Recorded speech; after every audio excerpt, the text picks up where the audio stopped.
a biblical perspective on life, culture and current events. This is 2020 on Vision.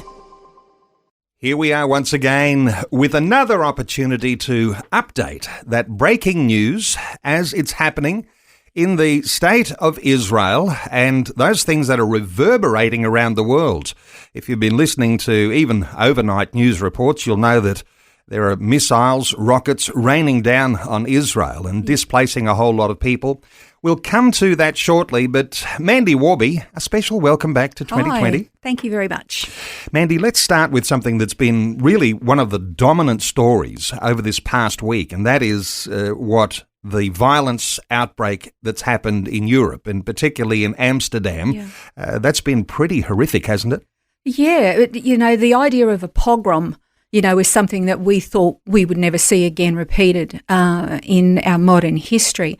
But a pogrom took place in Amsterdam in the Netherlands. It was on last Thursday. Now, in case you don't know, pogrom is a Russian word and it means to wreak havoc and to demolish violently. And it was a term that became synonymous with violent attacks against Jewish people in Russia by non-Jews, and then copycat attacks happened throughout many countries as well, very much throughout Europe. Well, Amsterdam had a pogrom. It was a planned attack by Muslim immigrants. Most of them were from Morocco. And they knew that the Jews were going to be in the city because there was a soccer match there and their team, the Maccabi team, were going to be playing. And so they were laying in wait as the Jewish fans came out of the stadium. All of these, they're basically Muslim terrorists, had basically ambushed them and attacked them. Jews were literally beaten unconscious in the streets. They were dragged. They were kicked. Most of them ended up in hospital. 3 of them were missing, and they were thought to be abducted. It absolutely horrific. There was 62 of these terrorists were actually, possible terrorists were, they were taken to jail. They were arrested. 10 of them remain in custody, and they are going to be in a serious amount of trouble. However, the concerning thing was that the Israeli security services said that they had information that this was going to happen, and they informed the Dutch government, and they didn't do anything about it. The other concern was that there was always a police presence, but many of the police would not get involved because they were siding with the pro-Hamas mob. And interesting, isn't it? A dreadful development, because around sporting matches, whenever there is a Jewish team playing anywhere, and of course Europe, they love their soccer. Yep.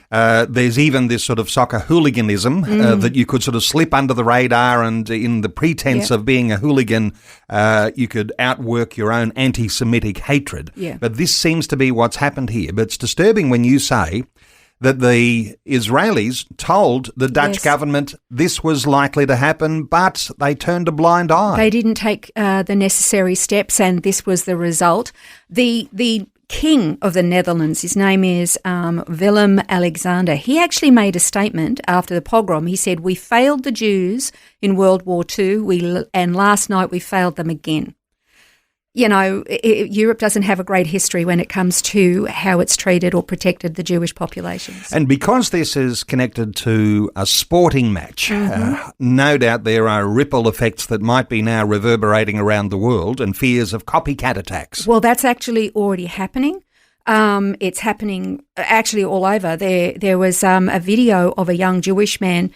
He was mobbed in Antwerp by just a mob of, Jew haters, and he was just beaten to a pulp. In New York, in broad daylight, there was a Jewish man just walking down the street and had a little boy and a little girl, his children, one in each hand, and this man just walked across the street and he had his head all wrapped up like they do, and as he walked past him, he grabbed the arm of the little boy and tried to yank him away from his father and just take him away, but his father held tight and kept him, and the guy just nonchalantly walks off. How do you identify him with your head wrapped? There are places in around the world now, they're wanting to outlaw face coverings in public. There was a man who was thrown off a bridge in one of the cities in Europe into the river. Another guy was beaten so badly that the only way he could get away was he jumped onto railway tracks to get away before he was rescued. unless they do something, unless these countries do something, it's going to be too late for them. But I did see a video just this morning of a pro-Hamas movement. They released a recruitment video showing their strength and their training and how strong they were, and they described themselves as building their own army. That was their words, not mine. And they were recruiting and calling for other young Islamists to come join them. So Europe's in trouble. Europe's in trouble. Hey, let's draw attention to another really big thing that happened this past week. Of course, that is the election of Donald Trump. Yeah. And he's now the president-elect in the United States. And there was this toing and froing. Who would Americans vote for? Kamala Harris, who seemed to be less in favour of Israel, and Trump, who has usually stood very pro-Israel. What are your thoughts with Donald Trump and the election to the presidency there? Well, it's a week tomorrow, our time, since his election. And amazing things have already happened. For example, Elise Stefanik, she is going to become the US ambassador to the United Nations. She was is she Congress or Senate? I can't remember. But she was the one who hammered the presidents of all of those Ivy League universities for allowing anti-Semitism and calling for the death of Jews. That's that lady. Well, she's going to be the US ambassador to the UN. There's a very strong possibility Marco Rubio is going to become Secretary of State. Former Governor Mike Huckabee is going to become US ambassador to Israel. And former Green Beret Mike Waltz, he is going to become the National Security Advisor. All of these are going to have a great impact on Israel. Ursula von der Leyen, she is the EU president of the EU. She has made an announcement that the European Union wants to buy its natural gas from America instead of being reliant on Russia for their oil. Now, what you may not know is that Russia actually owns nearly all of the green energy industry. So as the EU is going green, Russia's getting rich off it, and when they need to keep buying more normal energy because green energy is so inefficient, they're buying that from Russia as well. So Russia's in a position of power. They want to buy it from America now. The Kremlin has denied this, but there is rumour that they are happy to talk about coming to some kind of an agreement with Ukraine to stop the war. They're denying that, but who knows? Let's wait and see. Putin has apparently also said he's going to be okay to maybe sell oil on US dollar currency. Trump and Prime Minister Netanyahu have had 3 calls in the past week, and Trump is encouraging to try and my alarms are going off that Israel is under attack right now as we speak. I didn't mean for that to happen. Let me turn that off. Father, please protect your people as those rockets are falling. Please protect your people. Donald Trump has encouraged, as I said, for Bibi to wrap up the wars if possible before his inauguration, but so long as it's favourable to Israel, because they're not going to tolerate terrorists on their borders anymore. Apparently Hamas wants peace, but they're rejecting every peace deal. But Trump warned them months ago that they had better release the hostages by the time he's back in the White House, or else, let's see what that means. An Iranian man and 2 others in New York have been arrested because they were conspiring on behalf of the Iranian government to surveil and try to assassinate Donald Trump. The Houthis are still firing missiles at Israel, but they're posturing about a ceasefire. That is not confirmed. A huge migrant caravan headed toward the US border in Mexico. It's broken up and it's dissipating now. And so they will not be trying to cross over into California, Arizona, New Mexico and Texas. Mahmoud Abbas, he is the head of the PLO and the PA. He is trying to curry favour with Donald Trump because Donald Trump's daughter Tiffany is actually married to a very wealthy Lebanese man. All of these things are going to impact directly and indirectly on Israel. Let's talk about some other things. Perhaps there's some footage that's emerged that is around how Hamas treats its own people. What's emerged here? It's a 47-minute video of Hamas. They recorded themselves torturing and interrogating their own people. I've actually only seen a very tiny bit of it. I can't watch it. It's just horrible. They're literally torturing their own people. It's horrific. And you can actually see the whole thing on YouTube, surprisingly. I also have seen personally another video of a whole lot of Gazans, and they're going to a safe zone as Israel's directing them to safety. And they are now speaking out very, very boldly, and they're so impassioned. They hate Hamas. They're admitting Hamas is the cause of everything that they've suffered, and that they have tortured, and that they've been too fearful to speak out because they get attacked. And they're saying, we want to live under Israel.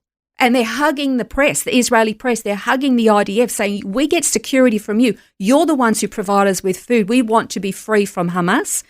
Unfortunately, Hamas is still operating as limited as it is, but they're fanatics, Neil. They're absolutely fanatics, and they're still dangerous. They just fired from Gaza this morning into the Negev, so they're still there. You mentioned earlier about the rockets coming in from Hezbollah. Well, they're as fanatical as Hamas because they come from the fanatics in the Iranian regime, and while they are broken. They're demoralized, but they still have so much, and they have literally hammered Israel with rockets and drones. I mean, 2 Israelis were killed just overnight, civilians. They're horrendous. And of course, there's the other big story that was breaking around Qatar and their decision to really expel those Hamas leaders because they're not moving towards a peace deal. Yeah, I saw a document that came out from the Qatari government saying, oh, no, we haven't said that they're going to be expelled. So that's unconfirmed. There's rumour that they have, but who we don't know.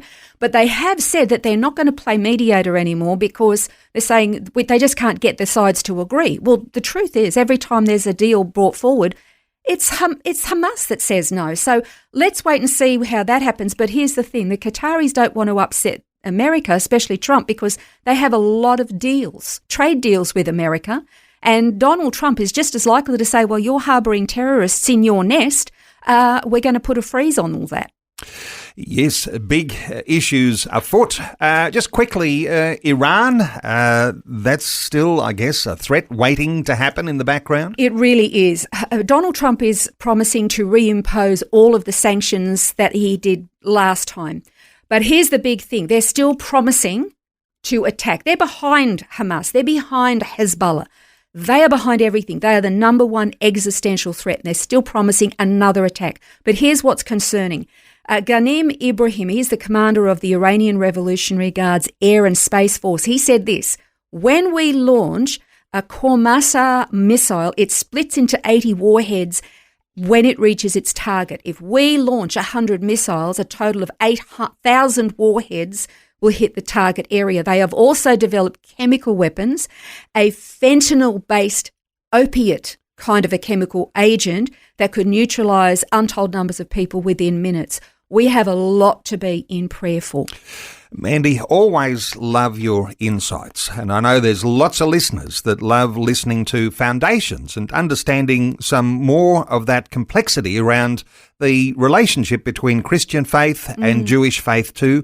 Thanks so much for your update on those breaking issues out of Israel today on 2020. My pleasure. Thanks for taking time to listen to this audio on demand from Vision Christian Media. To find out more about us, go to vision.org.au.